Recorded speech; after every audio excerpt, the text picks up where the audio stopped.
Hello mga kaibigan, maligayang pagdating sa aking channel. Nandito ako na may magandang video. Naghanda ako ng magandang video tungkol kina Engin Akyurek at Demet Özdemir. At ipapakita ko sa iyo ang video na ito.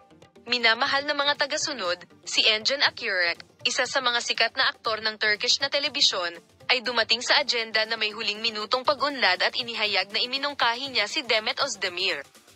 Ang pagtatapat na ito ay lumikha ng isang malaking sorpresa sa mundo ng magazine at sinagot ang mga pinakahihintay na tanong tungkol sa pribadong buhay ng dalawang aktor.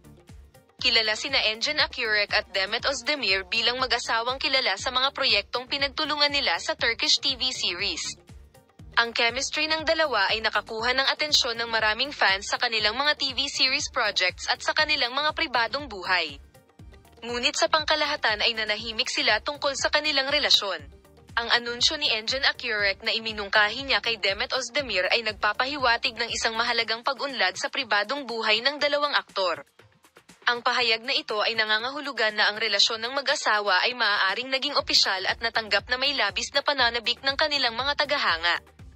Bagamat wala ng mga detalye tungkol sa espesyal na sandaling ito ng mga aktor o eksaktong impormasyon tungkol sa kung paano naganap ang proposal, may isip na ang pagtatapat na ito ay isang pagnanais na batuhin ang relasyon ng aktor sa isang opisyal na kasal.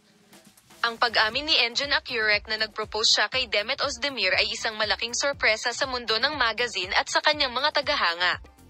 Salamat sa lahat ng nanonood ng aking video. Sana makita ka sa mga bagong video. Paalam!